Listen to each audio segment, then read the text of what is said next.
सारी चर्चा में मेरे साथ जुड़े वरिष्ठ पत्रकार और राजनीतिक विश्लेषक प्रद्युमन जोशीला जी। प्रद्युमन भाई राम राम। राम राम जी। सभी दर्शकों को नमस्कार, राम राम।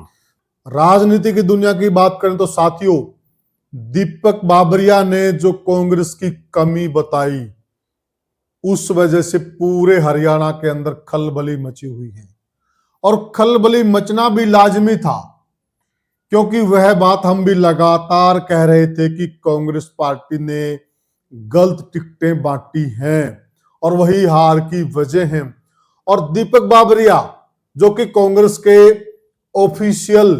ऑफिशियल पर्सन हैं, अब तो उन्होंने भी कह दिया कि कांग्रेस पार्टी ने गलत टिकटें बांटी हैं। और वह कौन कौन सी टिकटें हैं जिनकी वजह से कांग्रेस बिल्कुल धराशायी होगी और गर्त में चलेगी।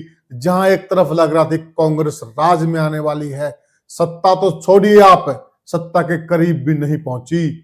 उन सारी सीटों के बारे में भी हम आपको एक एक सीट के बारे में बताएंगे कि गलती कहां पर हुई साथियों। तो हम चर्चा शुरू करते हैं और चर्चा में हमारे साथ जुड़ गए हैं वरिष्ठ पत्रकार और राजनीतिक विश्लेषक प्रद्युमन जोशीला जी।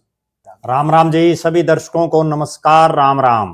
प्रद्युमन भाई, देखिए जो हिम्मत दिखाई है जी दीपक बाबरिया ने सच्चाई कहने की जी। और दरअसल जरूरत है कांग्रेस को इस प्रकार की सच्चाई सुनने की भी क्षमता भी होनी चाहिए उनके अंदर।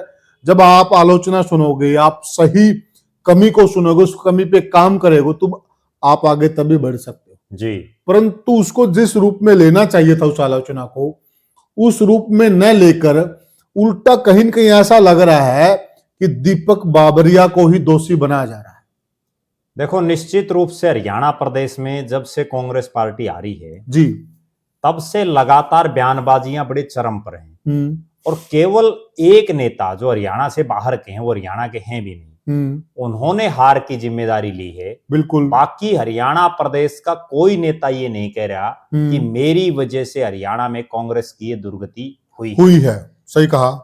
जबकि जब 5 सीटें कांग्रेस जीती थी लोकसभा की, तो बड़ी बड़ी ढींगे हाँकी जा रही थी कि हमारी वजह से ये 5 सीटें जीती, टिकट वितरण हमने इतना जबरदस्त किया जिसकी वजह से ये 5 सीटें जीती। जबकि हकीकत ये थी कि वो 5 सीटें कांग्रेस नहीं जीती, बल्कि लोगों ने भारतीय जनता पार्टी को एक आईना दिखाने के लिए कांग्रेस को वो सीटें जिताई। बिल्कुल सही। क्योंकि किसान आंदोलन के बाद जी एक ऐसी मूवमेंट प्रदेश में हो गई थी जिसमें लोग, एक बहुत बड़ा तबका कांग्रेस पार्टी को सिर्फ इसलिए लाना चाह रहा था कि भारतीय जनता पार्टी से पिंड छूट जाए। जी। जिन जिन क्षेत्रों में कांग्रेस जीती है वो तमाम वो एरियाज हैं जहां किसान आंदोलन का बड़ा चरम सीमा पर किसान आंदोलन था।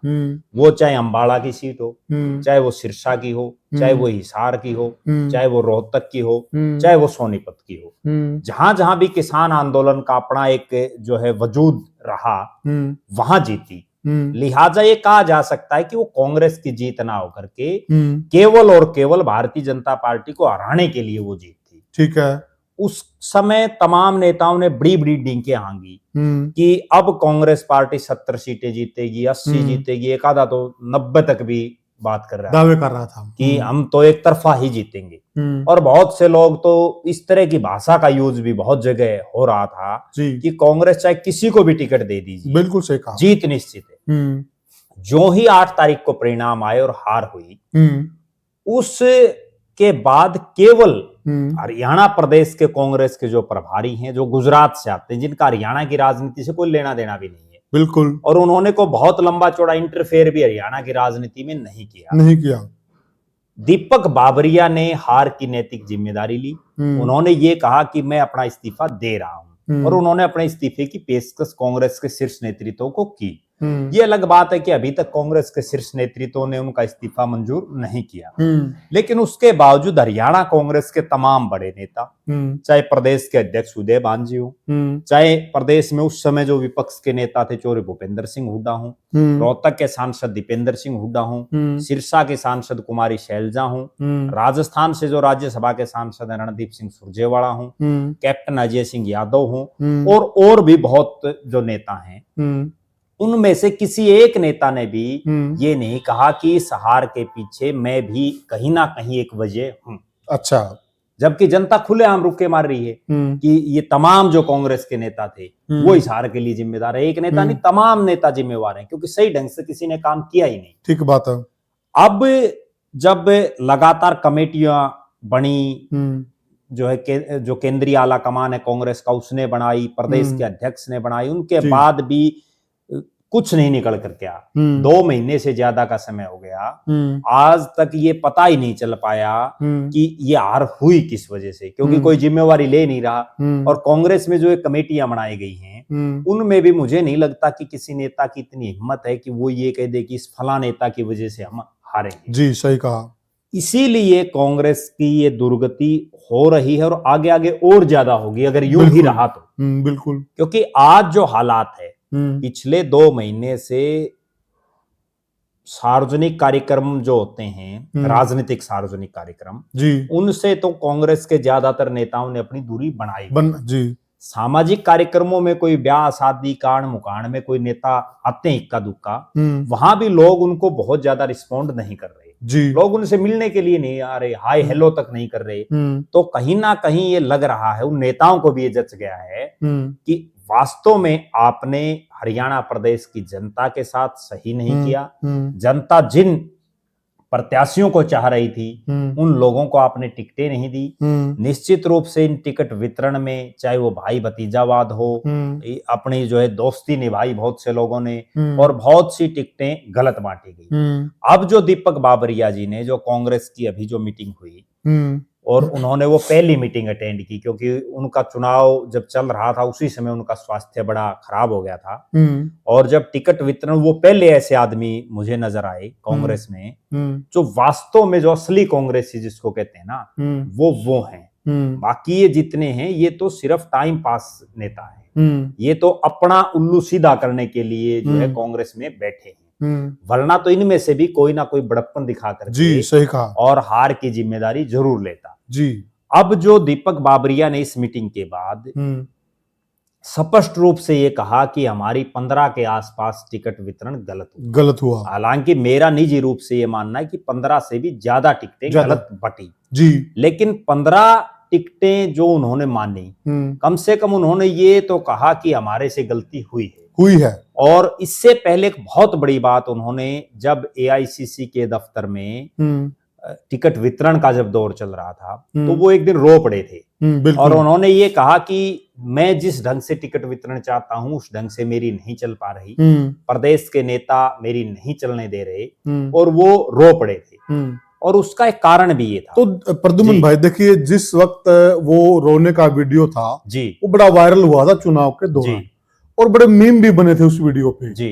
लोगों ने यहां तक कहना शुरू कर दिया था कि दीपक बाबरिया जी अब हरियाणा की तरफ मुंह करके सोएंगे भी नहीं जी। जो कि कहीं न कहीं वह वीडियो, वह जो वाकया था जी, वो इस बात को सही साबित करता है कि दीपक बाबरिया जी उस वक्त जो रोए थे टिकट वितरण को लेकर, और उसकी वजह से फिर हार भी हुई, और उन्होंने अब ये बात कही भी कि बिल्कुल टिकटों का गलत वितरण हुआ और जिस वजह से कांग्रेस पार्टी हारी।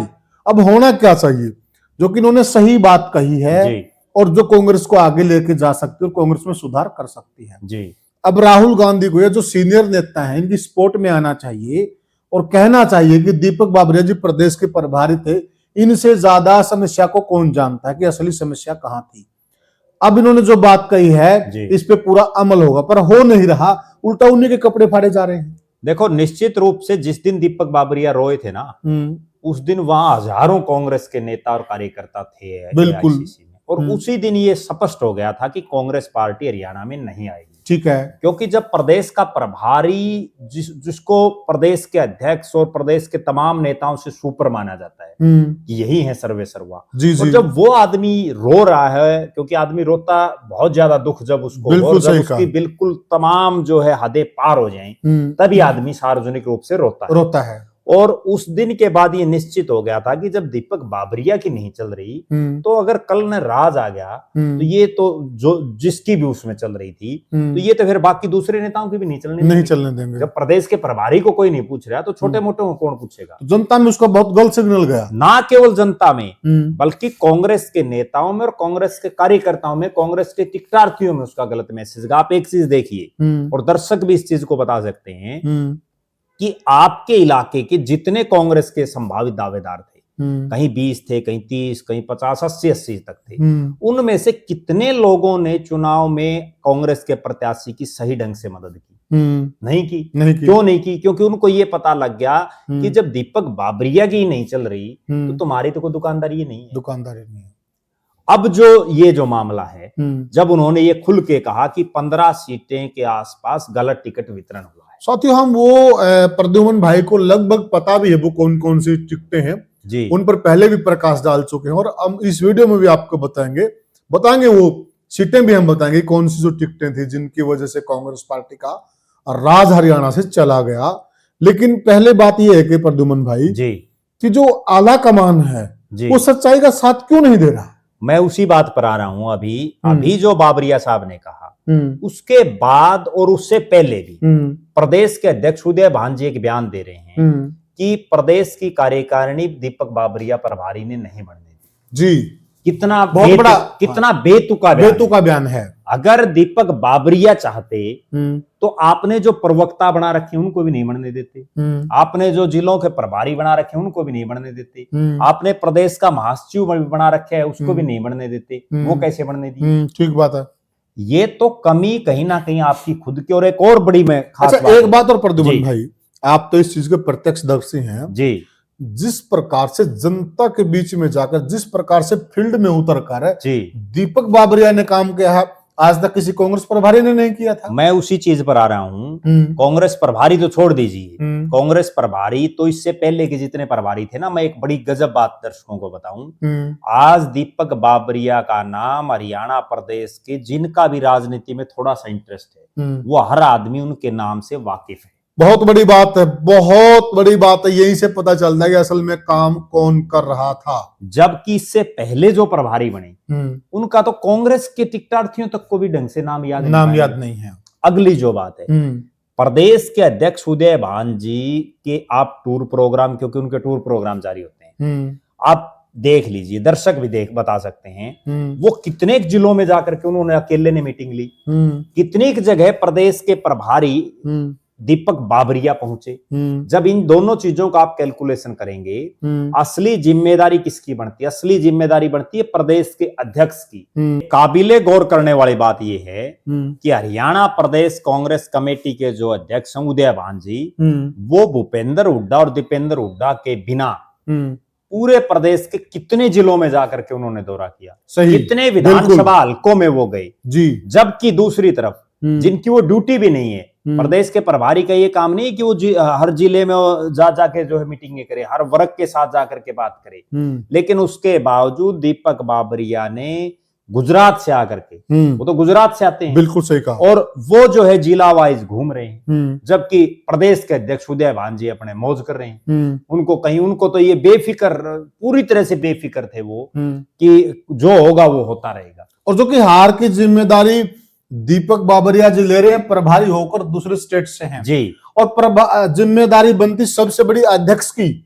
सबसे पहले तो प्रदेश अध्यक्ष जी को 8 तारीख को रिजाइन कर देना चाहिए था। और वो सबसे एक और विचित्र बात, वो खुद भी चुनाव हार गए। बिल्कुल, तो पूरे हरियाणा प्रदेश को जिताने का जिम्मा था और वो इस बार नहीं, पिछली बार भी हारे थे। तो अंदाजा लगाइए कितना राजनीतिक कद है उदय भानजी का। अब जो हम मूल जो सवाल है उस पर ये आ रहे हैं कि कांग्रेस पार्टी के शीर्ष नेतृत्व को, चाहे राहुल गांधी हो, चाहे मल्लिकार्जुन खड़गे हो, या प्रियंका गांधी हो, केसी वेणुगोपाल हो, उन तमाम नेताओं को बड़ा डट करके और दीपक बाबरिया की सपोर्ट करनी चाहिए इस मामले में। और उनको प्रदेश के जो नेता इस्तीफा नहीं दे रहे, जो हार की जिम्मेदारी नहीं ले रहे, उनको हटा देना चाहिए। कोई ऑप्शन, या तो नेता खुद, अगर एक और गंभीर बात मैं बताऊं, अगर कांग्रेस को राज में ही नहीं लाना तो आप चाहे किसी को बनाए रखो, कोई फर्क नहीं है। बिल्कुल। और अगर आपको राज में लाना है, जो नेता इतनी आंधी में आपकी सरकार नहीं बना सका, वो आगे कैसे ला देगा? ठीक बात है। जब ये दिख रहा था कि बहुत बड़ा वर्ग कांग्रेस बीजेपी को हटाना चाह रहा था और कांग्रेस को लाना चाह रहा था, क्योंकि और कोई विकल्प नहीं था प्रदेश में। बिल्कुल। और उसके बावजूद आप अपनी सीट हार गए। आप अपनी सीट नहीं, बल्कि आपको जहां जिम्मा दिया गया था प्रदेश का, वहां आपने कहीं दौरे नहीं किए। बिल्कुल कितने विधानसभा क्षेत्रों में उदय भान जी ने वोट मांगे? बिल्कुल सही कह रहे हैं हम। एक बड़ी गंभीर बात मैं बताऊं कि 90 विधानसभा क्षेत्रों में प्रदेश के अध्यक्ष का यह दायित्व है कि आप 90 के 90 विधानसभा क्षेत्रों में जितना ज्यादा से ज्यादा जा सको जी आप उतने वोट मांगो। लेकिन उदय भान जी ने कितनी जगह जनसभाएं की? जी कहीं भी नहीं। बहुत कोई गिनती की, इक्का दुक्का की हो, एक अलग बात है जी। तो प्रद्युमन भाई एक बात बताइए आप जी। देखिए, जो उदय भान जी की जिम्मेदारी बनती थी पूरा प्रदेश जितवाने की जी, और अब वो क्या कर रहे हैं, ऐसी बेतुकी बातें कर रहे हैं, वो सारा का सारा दोष है दीपक बाबरिया जी के मंडने की कोशिश कर रहे हैं जी। तो ये कहां तक जायज है? मैं तो इसको बिल्कुल भी जायज नहीं मान रहा, और ना केवल मैं बल्कि जो लोग भी थोड़ी बहुत भी राजनीति को समझ रहे हैं वो सभी इस चीज को जरूर मान रहे होंगे कि प्रभारी से पहले प्रदेश के अध्यक्ष को जो है जिम्मेवारी लेनी चाहिए। जी। अगली जो बड़ी बात है वो ये है कि उदय भान जी कितना ही प्रयास कर लें, जो हमारे जिन जिन भी नेताओं से बातचीत होती है जी वो कितना ही प्रयास कर लें, जब भी कांग्रेस पार्टी अपनी लिस्ट जारी करेगी तो उनका नाम पक्का कटेगा जी। उनकी जगह नया प्रदेश अध्यक्ष आएगा, इसमें कोई दो राय नहीं है। वो अब कितने दिन और प्रदेश अध्यक्ष का ठप्पू अपने नाम रखना चाहते हैं वो एक अलग बात है। तो बच्चे कुछ इमेज भी खराब कर रहे हैं क्या? देखो निश्चित रूप से खराब कर रहे हैं, बल्कि बड़प्पन ये होता है। एक बड़ी गंभीर बात मैं बताऊं, उदय भान जी के लिए भी बड़े काम की बात है। जिस तरह से दीपक बाबरिया जी ने जिम्मेदारी ली, उन्होंने अपना इस्तीफा की पेशकश की, कांग्रेस आला कमान ने मंजूर नहीं किया ना इस्तीफा जी। अगर यही उदय भान जी 8 तारीख को इस्तीफे की पेशकश कर देते तो क्या पता कांग्रेस पार्टी इनका भी इस्तीफा नहीं मांगती, क्योंकि अक्सर हमने ये देखा है कि बहुत बार जो लोग इस्तीफा दे देते हैं किसी भी पार्टी में, तो पार्टी का शीर्ष नेतृत्व तो उनको ये कहता है कि कोई बात नहीं आप काम करते रहो। बहुत बार हमने ये देखा, बिल्कुल बिल्कुल, कोई रेयर केस हो एक अलग बात है, लेकिन जब इस तरह के लोग इस्तीफा देते ही नहीं ना तो फिर पार्टी इनको हटाती है। बहुत बार हटाया है। बिल्कुल सही कहा आपने। तो निश्चित रूप से जैसे पीछे पंजाब का एक एपिसोड बताऊं, जब कैप्टन अमरिंदर सिंह जी को सीएम से हटाने की बातचीत चल रही थी लगातार, और ये उनके ऊपर पूरा प्रेशर था कि आप इस्तीफा दे दें, उन्होंने इस्तीफा नहीं दिया। एकाएक कांग्रेस के आला कमान ने चरणजीत सिंह चन्नी को सीएम बना दिया, फिर भी तो देना पड़ा जी। सही बात है। तो कहीं ना कहीं आप नैतिकता ये कहती है कि आप समय रहते जो काम आपको करना है वो कर दीजिए, लेकिन नहीं कर पा रहे। अब जहां तक बात है जो सीटें कहां का गड़बड़ हुई, जो आपने पीछे प्रश्न पूछा, सीटें दर्शकों के दिमाग में अभी जी ऐसी कौन सी सीटें थी जो गलत बंटी और जिनकी वजह से कांग्रेस की नैया डूब गई? जी देखो, जो 90 में से 89 सीटों पर कांग्रेस पार्टी लड़ रही थी, एक सीट उन्होंने भिवानी की जो है कम्युनिस्ट पार्टी को दे रखी थी, जबकि भिवानी शहर की जो सीट थी वहां कम्युनिस्ट पार्टी का भी कोई बहुत लंबा चौड़ा वजूद नहीं था। बिल्कुल, वो सीट भी कांग्रेस अगर अपने पास रखती और कम्युनिस्ट पार्टी को कोई और सीट देती तो और ज्यादा बेहतर रहता। अब जैसे जो बहुत सी ऐसी सीटें हैं जिन पर हम जो है सिलसिलेवार अगर बात करें, बारडा की सीट है, बारडा में सोमवीर सिंह शोराण को टिकट देने का क्या तुक है, जिनका बारडा से कोई लेना देना ही नहीं, वो तो लोहारू में भी लगातार 3 बार हार चुके थे, उसके बावजूद उनको दे दी। और लोकसभा में बारडा से कांग्रेस पार्टी का कैंडिडेट बड़े भारी अंतर से जीता। बिल्कुल सही कहा। और यहां वो बुरी हार हुई है। इसके अलावा जुलाना में भले ही विनेश फोगाट चुनाव जीत गई, लेकिन जुलाना में विनेश फोगाट ने ऐसा क्या कांग्रेस के लिए किया था कि उनको टिकट देने की जरूरत थी जी। वहां 80 आदमी और टिकट मांग रहे थे। सही कहा। अब वो लोग कहां जाएंगे? कितनी गंभीर बात है।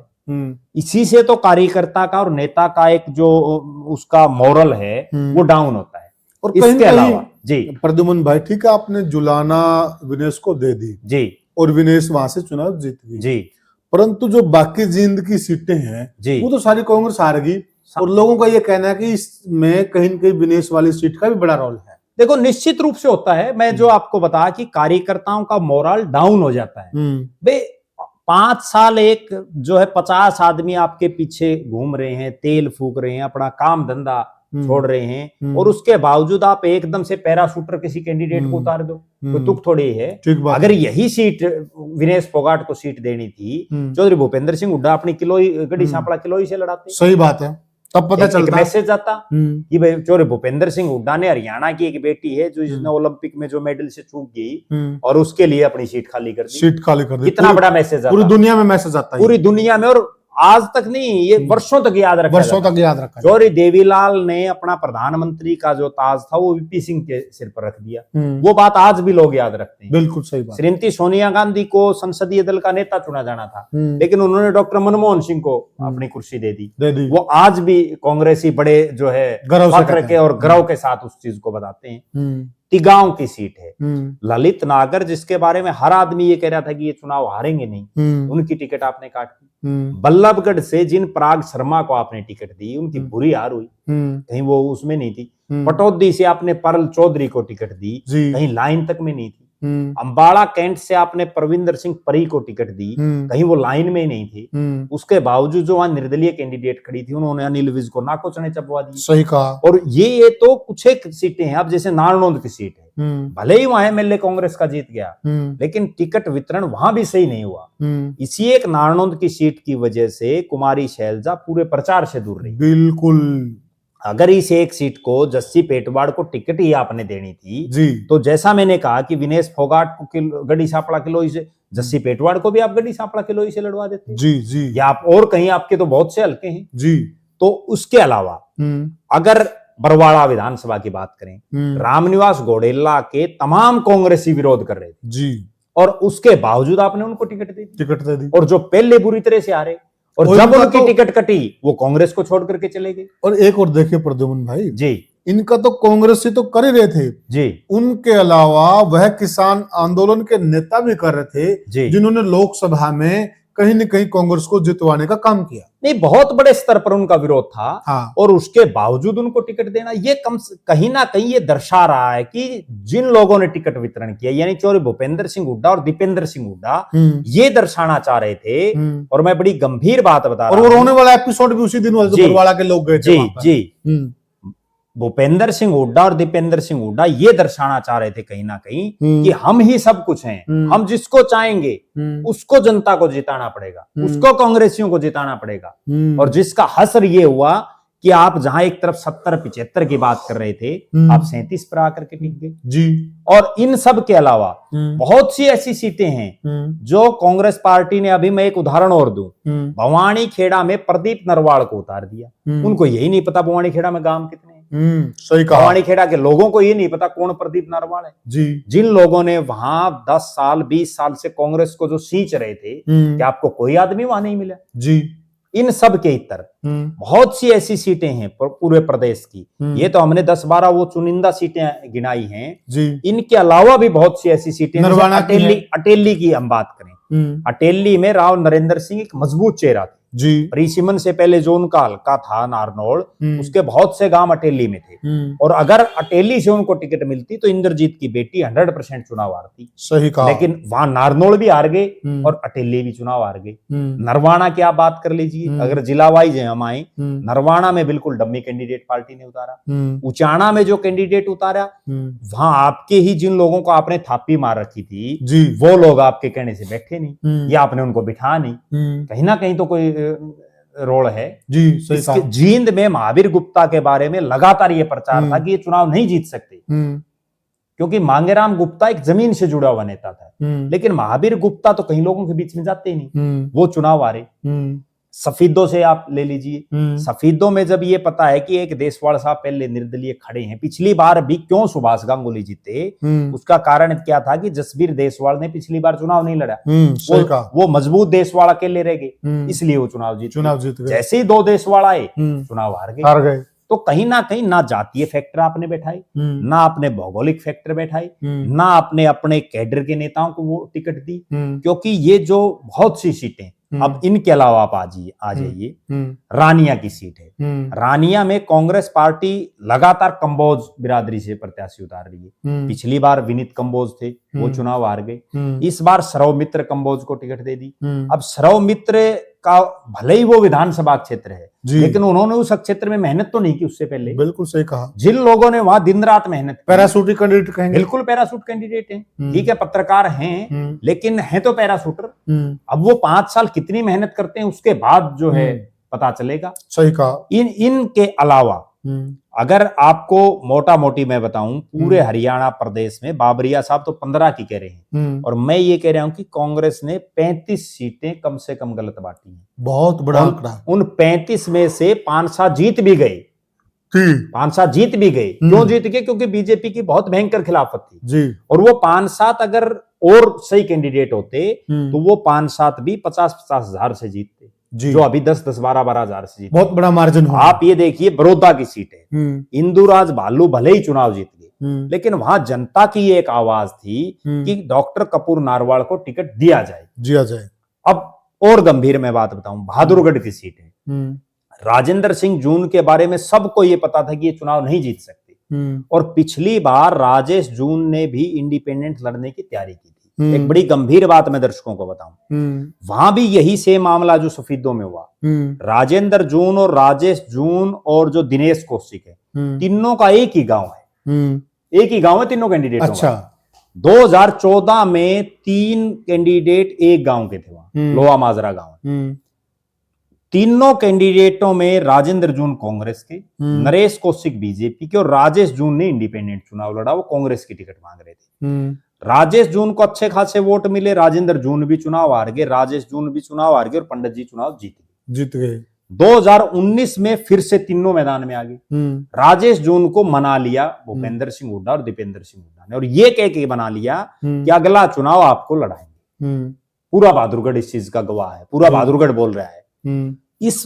तो राजेश जून ने चुनाव नहीं लड़ा, राजेंद्र सिंह जून जीत गए, पंडित जी हार गए चुनाव। इस बार फिर वही सीन हो गया 2014 वाला, राजेश जून भी खड़े हो गए, राजेंद्र जून जो है कांग्रेस की टिकट पर फिर आ गए, और इस बार नरेश कौशिक की जगह उनके भाई दिनेश कौशिक आ गए। इस बार राजेश जून ने ऐसा इतिहास बना दिया कि वो ज्यादातर वार्डों, 31 तो वार्ड है बहादुरगढ़ में और 31 गांव है बहादुरगढ़ हल्के में, वो ज्यादातर गांव और ज्यादातर वार्डों में जीत गए और बुरी तरह से हार गए। और जिनके लिए भूपेंद्र सिंह हुड्डा और दीपेंद्र सिंह हुड्डा ने पूरा जोर लगाया राजेंद्र जून को जिताने के लिए, वो टिकट भी गलत थी। जगबीर मलिक जिनसे ठीक से चला तक नहीं जा रहा, इतने बुजुर्ग हो चुके हैं, उनको टिकट देने क्या तू गोहाना से। जयबीर वाल्मीकि के बारे में पूरा विधानसभा क्षेत्र किलकी मार रहा है कि ये चुनाव नहीं जीत सकते, आपने फिर उनको टिकट दे दी।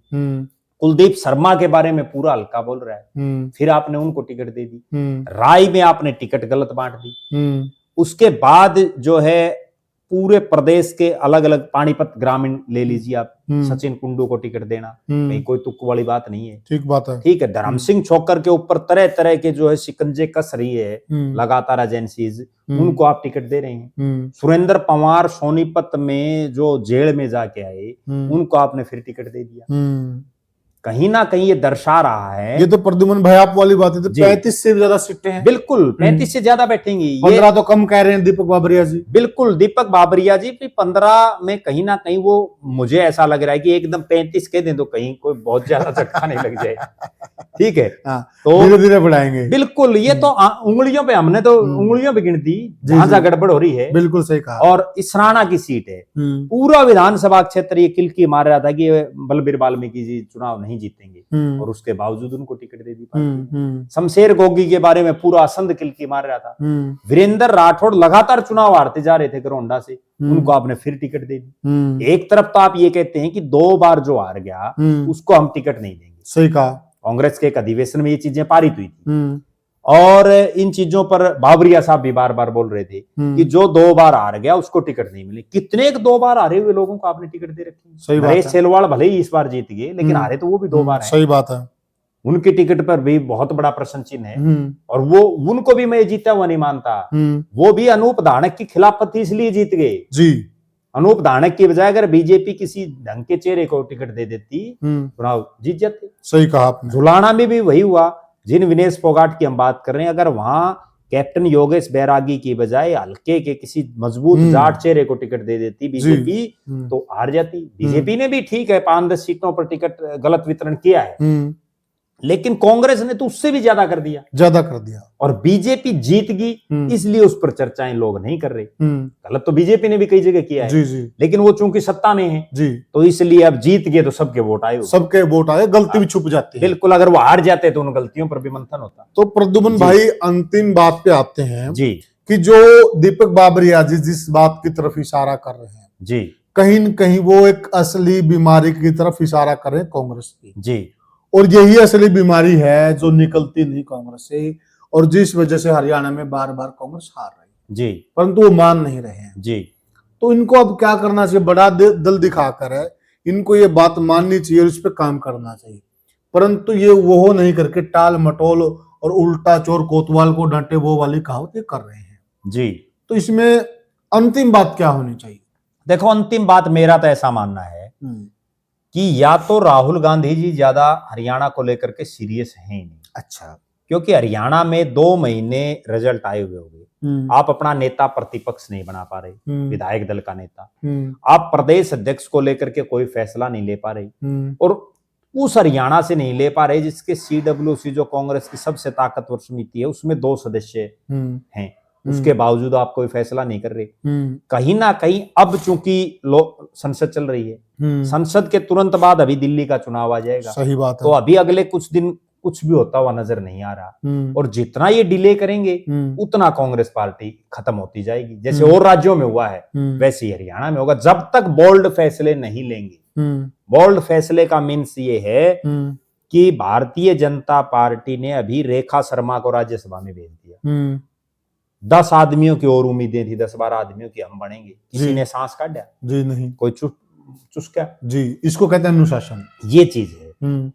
मनोहर लाल खट्टर जी की एक पहले दिन तारीफ करते हैं मोदी जी, अगले दिन उनकी कुर्सी छीन लेते हैं, नायब सिंह सैनी को बना दिया। जो बड़े बड़े धुरंधर थे, तुर्रम खान थे, कोई बोल रहा हो तो बताओ क्यों? क्योंकि वो फैसले ले लेते हैं, गलत होगा ठीक होगा वो तो आगे भविष्य बताएगा जी। अब कांग्रेस कोई फैसला ही नहीं ले पा रही, तो गलत और सही का तो कहीं कोई मायना बचता ही नहीं जी। जब तक राहुल गांधी जी और कांग्रेस का शीर्ष नेतृत्व मल्लिकार्जुन खड़गे कोई मजबूत फैसला नहीं लेंगे, आपको जिसको बनाना उसको बनाइए। देखो, एक बड़ी गजब बात मैं बताऊं, चुनाव आप हुड्डा साहब को, उदय भान जी को, शैलजा जी को, सबको पावर आपने देख ली, ना आप शैलजा जी के नेतृत्व में जीते, ठीक है, 2019 में लड़ा आपने, ना आप हुड्डा साहब के, उदय भान जी के नेतृत्व में लड़े, आप कोई नया एक्सपेरिमेंट करके देख, सही बात है, बीजेपी हो सकता है बीजेपी की तरह कोई नया एक्सपेरिमेंट कामयाब हो जाए, लेकिन नहीं कर पा रहे, हिम्मत नहीं दिखा पा। जब तक ये हिम्मत नहीं होगी